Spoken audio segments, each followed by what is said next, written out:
Welcome to the True Joy Revolution. I am so excited that you're here. I'm your host, Katerina Kormas, mindset and success coach for women who are ready to make the switch to living life their own way.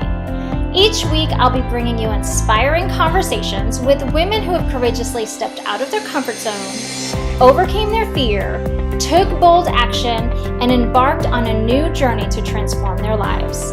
This is where you get inspired to connect to who you truly are, to live authentically, stay true to your dreams, and embark on the adventure that you were born to take. This is where the True Joy Revolution begins. Hi, y'all. Welcome to the True Joy Revolution. I am so excited that you're here, and I am super excited to introduce you to today's guest, Stephanie LaTorre from Italy. Stephanie is a digital marketing mentor. She has a fantastic story. I love talking to Stephanie. I love following her journey. She continues to grow and expand both personally and in her company. She works with women, helping them transform their businesses, helping them have a digital footprint, feel confident in their business, feel confident on their journey. So welcome, Stephanie. Hi, everyone. Thank you so much for having me today. Yeah, I'm so glad you're here. Thanks for joining us all the way from Italy. I'm sure it's nice and hot there. And It is. Confession time. I'm going to the beach a little bit later today. Look, that's over here, not your beach. Jealous. That is an awesome place to live. So I got to get my hour of snorkeling in every day. Oh, wow. An hour every day. That's awesome. Good exercise, too. It's my cardio. It's a lot more fun than going to the gym. It is. And gyms are not, the nearest gym is pretty far from here because I literally live in the middle of nowhere. But again, beach kind of makes up for it. So, yeah. Plenty of activity on the beach. So, Stephanie, tell us a little bit. I love your journey because you've really taken some bold actions. You changed your life drastically. I mean, going from the 9-to-5 corporate life, working really hard, working long hours, to moving to Italy and starting a business that continues to grow and expand and make such a big impact on so many lives. So tell us a little bit about where you came from. What was that life like? Oh my goodness. It's funny to tell this story because I feel like I'm telling the story of a different person, to be honest. I grew up in Caldwell, New Jersey, which the only way anyone knows of this town, by the way, is because it's where The Sopranos was filmed. So I was neighbors with Tony Soprano. So I grew up in Caldwell. I had every advantage that you could possibly imagine in life. I had wonderful parents. I went through some trauma as a child. My birth mother passed away when I was younger. My birth father was in and out of my life, but I was adopted by my aunt and uncle, and they did an amazing job. I honestly am just every day in complete awe of how they gave me the life that I got, given everything that had happened in such a young age to me. And it was incredible. I mean, I had everything you could possibly imagine. I went to college. I dropped out of college. I went through ups and downs, and I rebelled, and I tried my very best. I didn't even know what I was rebelling against in those days, to be honest. I think there was something deep inside of me that I always knew wasn't right. And so that's where these periods of rebellion would come from. But when I wasn't rebelling, I was working for Donald Trump for his property in Bedminster as a dining room manager. So professionally, I don't think that it could be any better than what I want. The really, really funny thing about that is I actually went for a job interview to be a waitress at his country club and walked out of that interview being hired as the assistant dining room manager. for his country club. And yeah, it was just every advantage. I mean, the universe, God, whatever you'd like to call it, just handed me everything. And it was beautiful. It was an amazing life. I had amazing friends going into New York all the time, hanging out in the city at the, the popular clubs. And I had amazing friends and so on and so forth. But it just, something wasn't right. There was something missing. And to anyone else, this is like a dream life. Like, that's what you're working towards. That's what everyone wanted to get to. And I got there and I was like, this isn't me. This isn't the life I'm supposed to have. There's maybe in some other universe, this was what I was supposed to have, but not right now. This isn't what I feel good in. This isn't what I feel comfortable in. And so the rebellious part of me jumped out again. And she did. She quit her job. She sold everything she owned. She made her stepmother very, very, very nervous in moving to another country, another continent, let alone another country where she didn't even speak the language. And I did. I packed everything up. I bought a one-way ticket to Paris. My name on, I think it was called Guru back then, as a web designer, even though it was really just a little hobby that I was doing. And this is back when you had to like handwrite websites, by the way. There was no WordPress one-click quick install. This was full-on coding. Yeah. Oh yeah. It was lots of fun. And I did. I grabbed my little tiny tablet and put everything I possibly could into one suitcase, grabbed my girlfriend, and we went backpacking through Europe for 2 months. So we went to France, and we spent most of our time in Spain because it's just so incredibly beautiful, before coming over here to Italy. And in that time, I was just getting random jobs here and there, whatever anyone would pay me to do, really. And I remember it was definitely scary, but I don't think there was any moment during that time where I was like, I shouldn't be doing this. This isn't safe. I should be worried for my safety or anything like that. It felt very natural and easy. Yeah, just hop on a plane. Put your stuff in the bag, hop on the plane, you're good to go. Everything else is going to work itself out. And it did, thankfully. It worked out better than I could ever possibly imagine.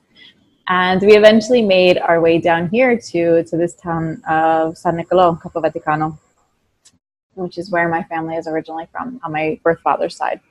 And I came here to visit my aunt and my cousin. And I remember the train ride, just a little kid at Christmas.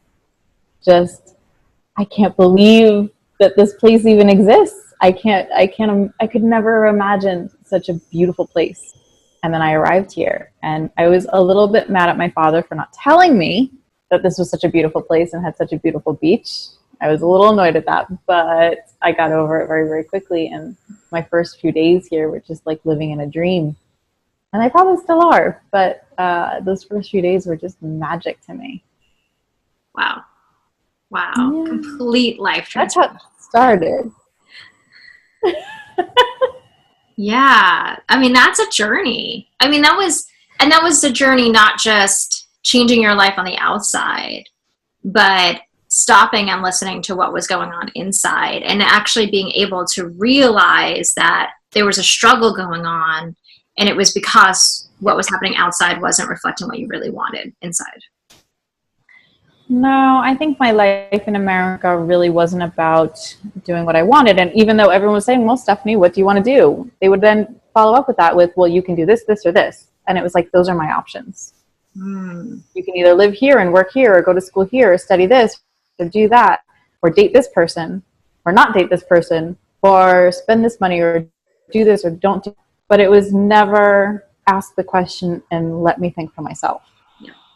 It was always ask the question and give the options. Like, those are the only options.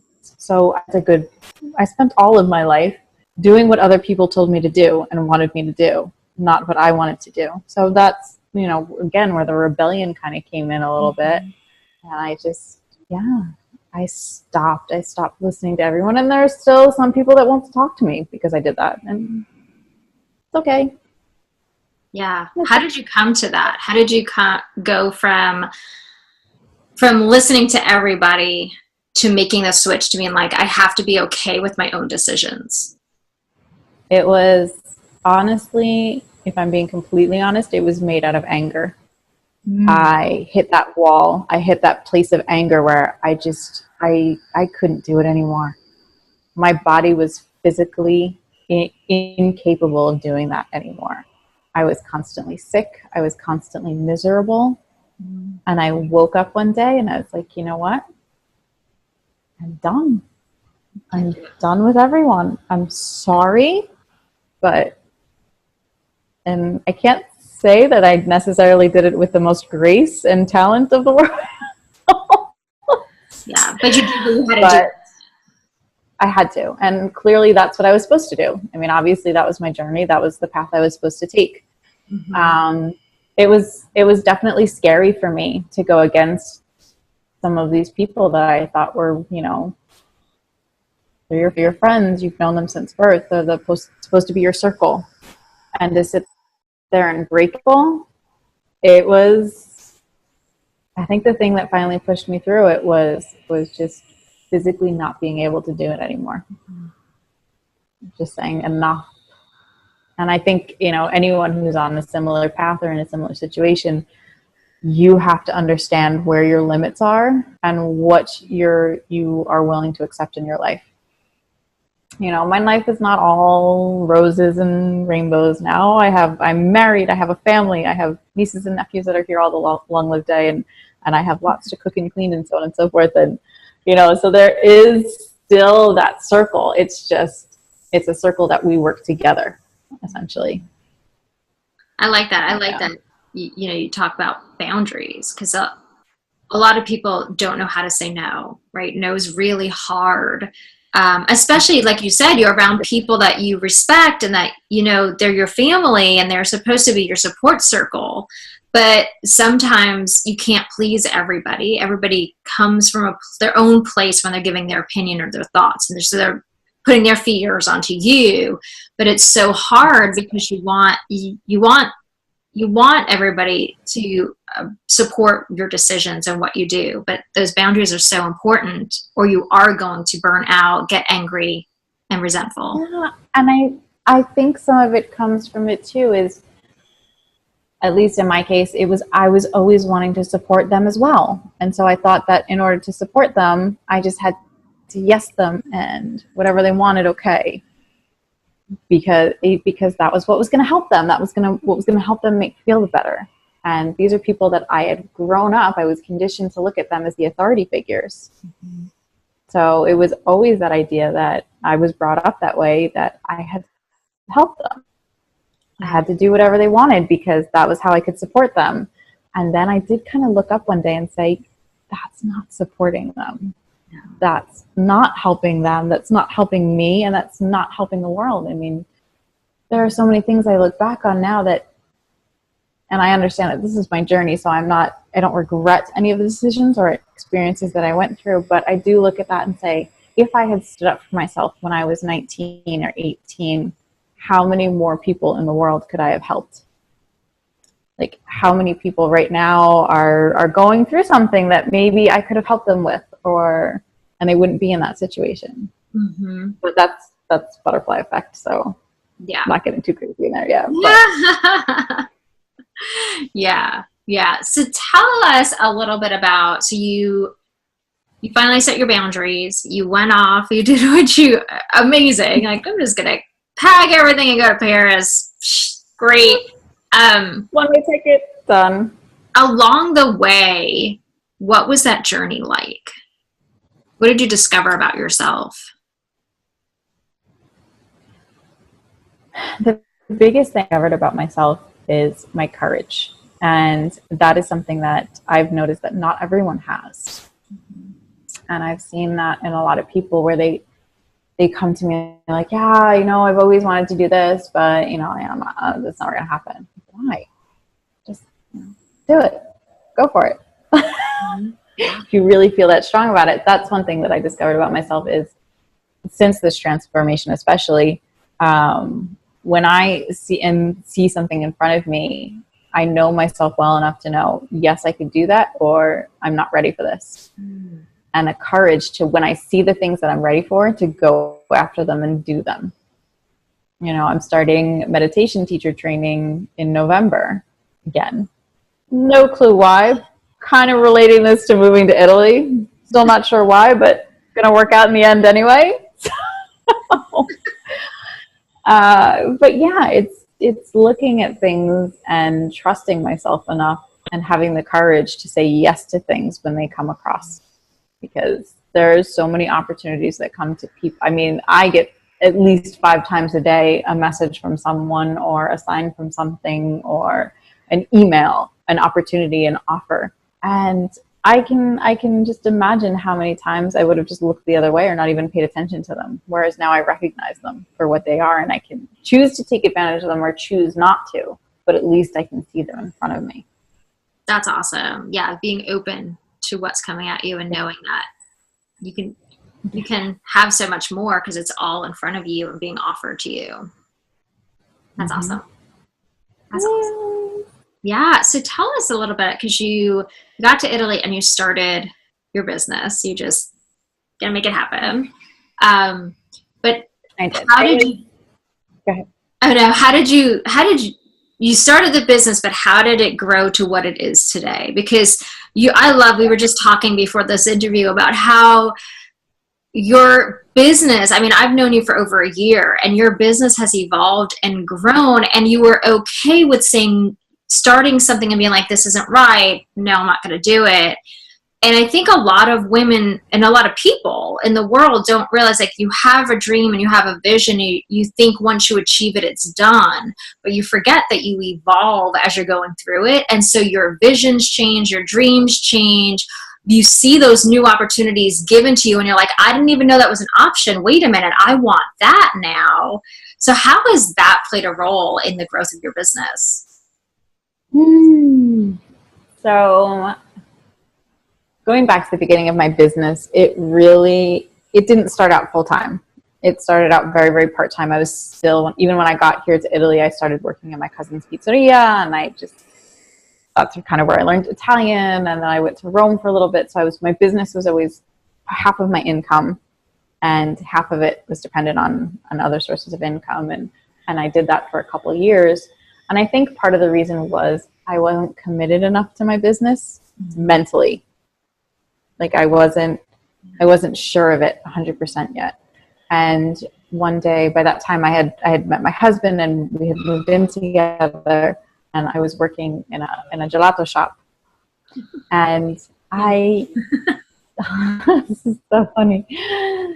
I was working these crazy hours, working till 3 a.m. and he was getting up at 6. I was never seeing him. And after a couple weeks of this, he came home one afternoon, and I was when I say in tears, I mean sobbing, couldn't understand what I was saying, just guck all over my face. It was pretty gross, actually. Just complete breakdown, like, please don't make me go back there. And it's not that working at the gelato shop was terrifying. They were all very nice people. It was a lovely job. It was a nice way to make money. But it was a part of my evolution. It was part of that change in me. It was, you know what? I really want to give my business my all at this point. And I did. And I jumped in, and it started out as a learning experience for me, just learning everything I possibly could. Learning SEO, learning WordPress, learning themes, learning different social media strategies, working as a VA, helping people with startups. That was a time, again, where any time, yeah, we want to pay you for this, I was just like, sure. What do you want me to do? You want me to do SEO? Sure, I'll do it. And then I would spend the whole night researching SEO and learn it so that the next year I could go into it. I mean, I think if you were really breaking out my hourly rate, it was like less than $1 an hour with all the studying that I was doing, but I loved it, and it was part of that growing for me. And my business finally got to a point where it was like, you know what? I learned it. I don't need to spend the night studying SEO anymore. Yay! Finally, I had graduated a little bit, and it was time for me to really get serious about what this business could look like and what my life could look like. And when you talk about what your life can look like, someone said this to me one day, and it was so, so important. I said, I'm not being consistent in my schedule and my this, and I expect every day to look like this and this. And she's like, so you want every day to be the same? I'm like, well, yeah. And she looked at me and she's like, that's impossible. And not only is that impossible, it's not something you want. So that's when really something clicked for me, that it was time for me to start building a business, not based on today, but based on the journey that I wanted to take and the path I wanted to take. Oh, I love and how things would evolve. And once I made that decision, everything just started happening on its own. Things started to click. Things started to go into place. My course that I had been building for years and years and years finally was ready. It was what the world wanted as opposed to what I wanted. What I thought it should look like, what I thought it was supposed to be. It was finally out there, and people were buying it and telling me how much it was helping them. I was like, that's amazing. And from that, I started to see more things that I could do for people. It wasn't just help them with their website, which is amazing. I love helping people with their website. But I think there's so much more to it. I think when you're talking about digital marketing in your business and your website, that's what's on the surface. What's below your business is you. It's your evolution. So as my business evolves, so if you see my business evolving very rapidly, it's because I'm evolving very rapidly. So thank you. I love that. I love it because it's true. It's what, your external world reflects your internal world. And if you're evolving and you're growing and you're doing a lot of personal development, you're going to see bolder actions. You're going to see new opportunities. You're really going to see that person make some really big shifts that match what really, truly they are thinking, feeling in their heart.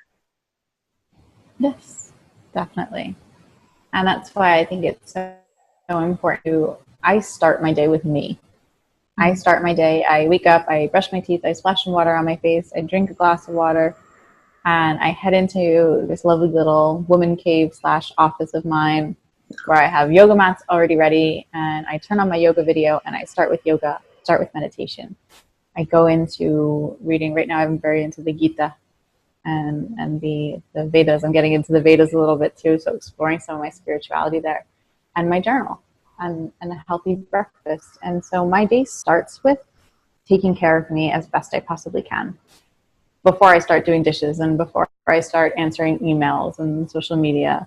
And I kind of slap myself on my hand when I notice that I'm opening Facebook before I'm taking care of myself. Like, no, don't do that. I swear it's an addiction. I love that. I think personal development is, I think, I was chatting with somebody recently about how these are the things that need to be instilled in us when we're younger, when we're in high school and we're changing so much. That's when we need to be taught a personal development routine, not just your self-care, not just your hygiene and your, all that, the health stuff, but the actual mind stuff, the spirit stuff, the stuff of, I got to put me first in order to help everybody else. I think women especially think I got to be the caregiver for everybody. I've got to get the things done on the to-do list and the kids off here, and I got to clean the house, and I got to go to work, and then I have to cook dinner, and then I have to take care of the family, and then they come last. Well, really, it needs to be the opposite, because what happens is we go on to that personal journey, the development of ourselves. Then we realize that some of that other stuff we were putting as priority doesn't actually matter, because we looked in and said, this is what's important to me. The dishes can sit there another day. Or, I need to cut these things and stop saying yes because they don't make me feel good. But if you're not doing the personal journey, you don't know how to decipher between what's important and what's not important to you. And it's funny you mentioned that too, because recently I've been working with a high performance coach, because I was like, I'm working all these crazy hours in my business, and I need to streamline things because I need more time for me, and so on and so forth. So we start working together, and I remember this saying to her very, very specifically. I said, I want to get down to working 20 to 30 hours per week. And so she had me install this app on my computer to really track my time and see how I'm doing things. It's called Rescue Time, by the way. Very, very awesome app. So I installed this app, and you just leave it on running, and then every week it sends you a report. So the first week, I think I just ignored it. I don't even remember why. And then I started going back and I started looking at them. And the reports were coming back that I was working 20 hours, 25 hours. I was like, that's impossible. There's no way I'm only working 25 hours. I wake up in the morning, I go, and I crash at night. How is it possible that I'm only working 25 hours? And then when I got serious about my time, my work, my business is very, very efficient. My house is a disaster. I spend 2 to 3 hours a day just cooking. I was spending, 4 hours between dishes, laundry. I have a puppy, so yeah, cleaning up after the puppy, cleaning up after my husband. It's summertime, so we have family in and out. So I was literally spending between 4 to 6 hours a day minimum. That's like almost a full-time job.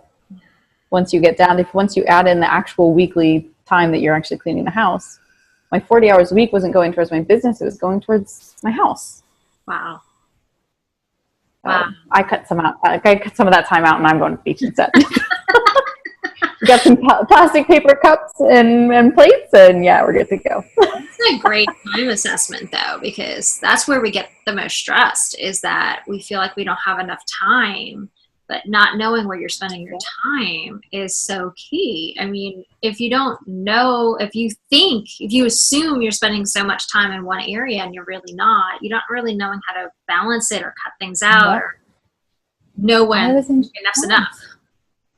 And I mean, granted, there's about 5 hours or so that I'm not on my computer that I'm working. I'm working on my phone or somewhere else, but still. And there are weeks where I do get up to 40 hours a week, but still. I mean, in my mind, I was working 60 to 80 a week because I was including the house time in with the business work time.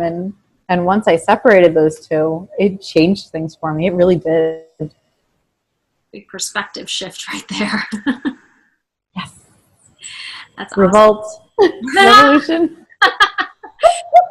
So what would you tell women out there that are, they feel stuck, they want to make a change in some area of their life, but they're held back by some of the fears you've had, some of the obstacles you came across? What would be the top 3 tips you would share? Number 1 is meditation, without a doubt. I remember when I started meditating, I would meditate seriously for like 5 minutes on one of those guided things. I think I had an app with Calm or Headspace or one of those things. And I would fall asleep every time. I'm like, oh, I must be getting into such a deep meditation that I fall asleep. I later learned that is not the case, by the way. If you're falling asleep, it's just because your brain isn't used to meditation yet, and that will pass. Funny. But it was meditation, and I had practiced yoga since I was 15, but I never got into the meditation side or the spiritual side of yoga. I was always very much on the physical part of yoga, the workout side of yoga.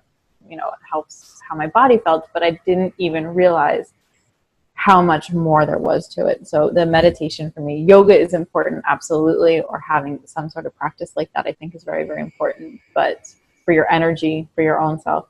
But I think meditation above and beyond is one of the first things that you should start implementing. And it can't be meditation next to your child watching Frozen. That's not true meditation. It's got to be really close the door, shut everyone out, give yourself that space, tell everyone, listen, I'm not here for 20 minutes. And take that time and really get into yourself, because it's so important to be able to listen to yourself and listen to your body and listen to your brain. And if you are having those kinds of fears and doubts and feeling stuck, it's your body's way of telling you and your mind's way of telling you that there's something going on that needs to be addressed here. There's something that you need to be working on. And I think the second thing is my journal. And I started my journal in writing down my story for myself. Writing down my story from day one, as I know it, to whatever point I could get to. And I noticed when I was doing that, I got to the point where my adoptive father passed away. And I could not let I could not make myself write anything more after that. And that was a sign to me that there was something that needed to be worked on in that area. And writing about my experiences with people, my relationships with people, my stories with other people, experiences like moving to Europe or being crazy, or, you know, trips to Mexico, going to Thailand, exciting things.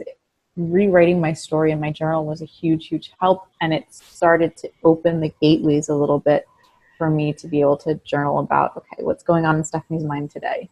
Mm-hmm. So that was the first step for me. And I think the third thing is find someone, a mentor, a friend, a therapist, a coach, whatever it is, who can guide you. Because I can't tell you how many times one of my mentors or mastermind groups, or even you, have mentioned something to me or said something to me or asked me something in a way that it changed my perspective on things. It's, my brain only knows what it knows. It works based on the 35 years of experience that I have. It can't tell me things beyond that until I get there. But other people have different experiences. So by allowing them to help you and guide you, it's life-changing, and you can't do it on your own. You can't. No, because it's not even any fun to do it on your own. What? Yeah. It's not even any fun to do it on your own. No, it's not. Yeah. But we get stuck in our repetitive thoughts. It's like a broken record, right? We just keep getting stuck. And until somebody asks a question, and it could be the simplest question, but just having that person get you out of your head and ask it, it's like, it allows you to have that aha moment of, oh, stop the record. I need to look at this differently. Yep. Yeah. Someone said to me a few months ago, they're like, why? Because I worked on my courses and worked on my courses and worked on my courses. I stopped selling my courses. Because attracted, and I was growing and I was building other programs and I was this and that. And someone said to me a few months ago, why aren't you selling your courses? I was like, I have no clue. I spent all that time working on them and building them, and then I left them. I abandoned them. And that was at a time where I was again going through a major point of growth, and especially in my business, because I knew that the model that I was working with, that I had been using for the last 6 years, clearly was not going to continue to work as I continued to grow, and my community began to grow and my clients began to grow. And that's when that was that one little question that helped me click things into place. And just a simple little question that I didn't even have an answer to. But you needed it. You needed that question to spark some thinking. So those are my tips. Meditate, journal, tell your story, and find someone that you trust and love and can grow with together. I love that. I think I wish I would have known that. Those are the things I had to figure out my journey on my own, because I didn't have the massive community that exists out there, the self-help books that can exist now versus 16 years ago when I started my journey away from the life I was living. And I stumbled, I was doing yoga, but I stumbled on the meditation piece on my own. And that's when big life changes happened. But I wish somebody would have been like, okay, this is what you have to do. And it's those, your tips are so simple, but so life changing. And people don't realize that the simple act of meditating and stopping for a minute, or the simple act of journaling, they are so powerful, but people brush them off so quickly as I don't have time for that, or I can't write. I hate to write. No, I'll get to that later. Yeah. The dishes, the laundry.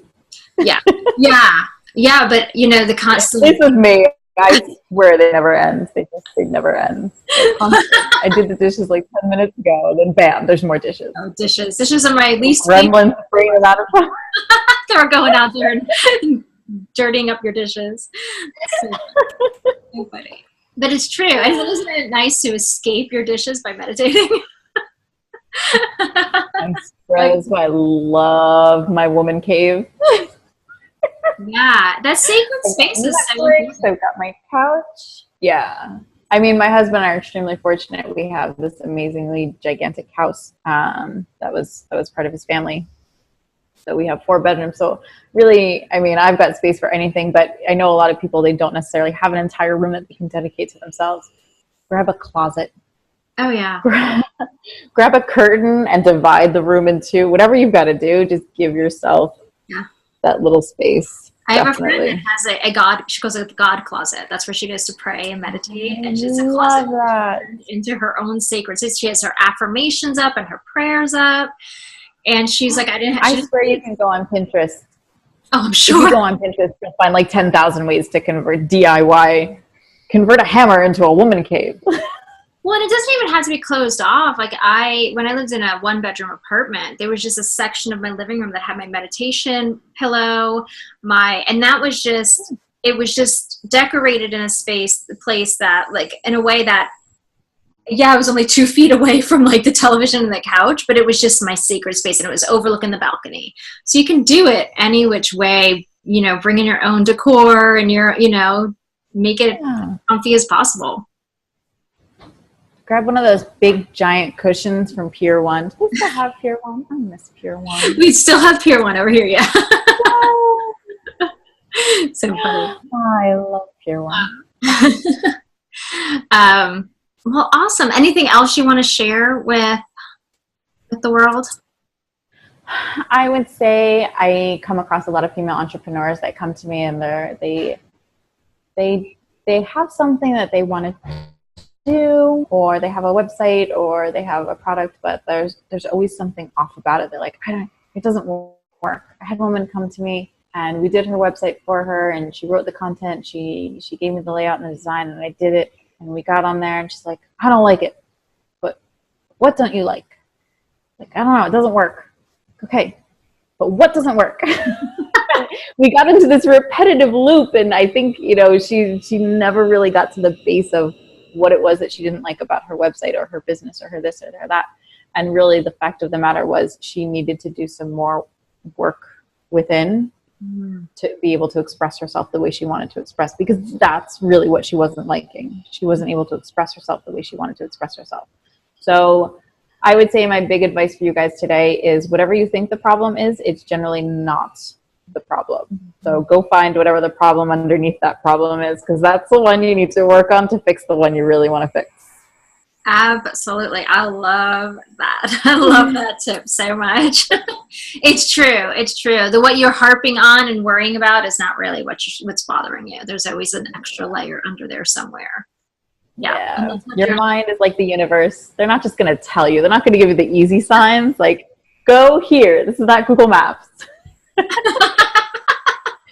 They're going to leave little trinkets in your way and send you in the right way. It's more like a treasure map than anything else. Or what are those? We used to do those scavenger hunts in college. Maybe it's more like that. Yeah, exactly. Well, and that's where your tips come in handy. The meditating, the journaling, and the getting a coach or a mentor is where you can uncover some of what's really holding you back. Why aren't you taking the leap to move or get a new job or become an entrepreneur or leave the relationship or whatever it is? There's always, if you haven't made the switch to it, there's something underlying holding you back. Yeah. Take that up. And another thing that was really kind of jumping out at me was there is not a single person that you're looking at that is successful or rich and famous or gotten to amazing points in their life that did not work with someone on this stuff. Yeah. There's not one, there's not a single person. There's not an actor in Hollywood that didn't work with a coach. There's at some point in their career to get to where they are. There's, if you look at some of the big names, Gabby Bernstein, she talks about in her book how she worked with Danielle LaPorte, say it in the Italian way, LaPorte.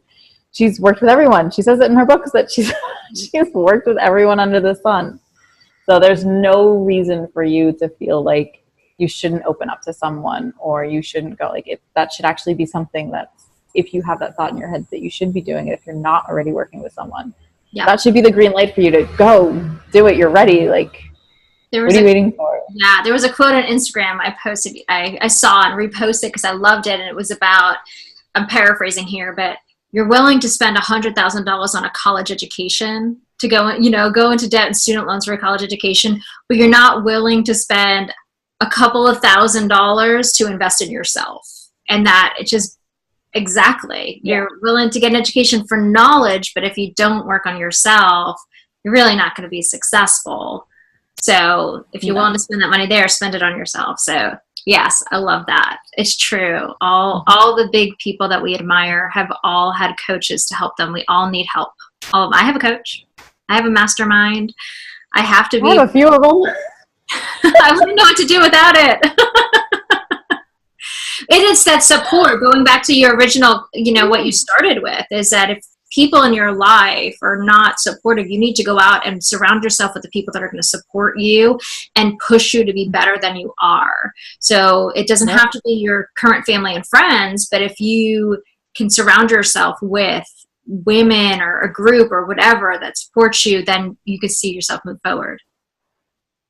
There's a quote too. It's, you are the average of the top 5 people that you spend your time with. Yes. So think about who you're spending your time with. That was a big one for me. That was like, well, I spend my time with a dog. I spend my time with a 4-year-old niece, my husband, my mother-in-law. And I love these people to death, but they're probably not going to help me move forward. Yeah. In my life. So maybe I need to add some more people into that mix. If you want to write a book, go hang out with people that wrote books. If you want to do a podcast, go hang out with people that did a podcast. If you want $1 million business, go hang out with people that have $1 million business. Whatever. Exactly. Yeah. Yeah. Yep. Awesome. I love it. Well, thank you so much. I love this conversation. It was so fun. So fun. I don't want to keep you back from your story. What? I know this. I got a few hours left. No, okay. But thank you so much for sharing your story, for sharing some great tips that I know will help so many people. Yes, and if anyone has questions, of course, please let me know. I'm always available. Happy to answer questions, help in any way that I could possibly can. Where can they find you? You can easily find me on Facebook. I can also send you the link to whatever's the easiest link. Just let me know and I'll have them send it. I can send them my email. My Instagram is also an easy way to get a hold of me. Yeah, what's your Instagram? Spend more time on social media. What's your Instagram? I am Stephanie LaTorre. Okay. And what about on Facebook? Stephanie LaTorre. Okay. Yeah. Awesome. Well, thank you. Thank you all for joining us. We're happy that you're joining the True Joy Revolution, and we hope that these interviews inspire you to take bold action and do more of what you love each and every day. We'll see y'all next time.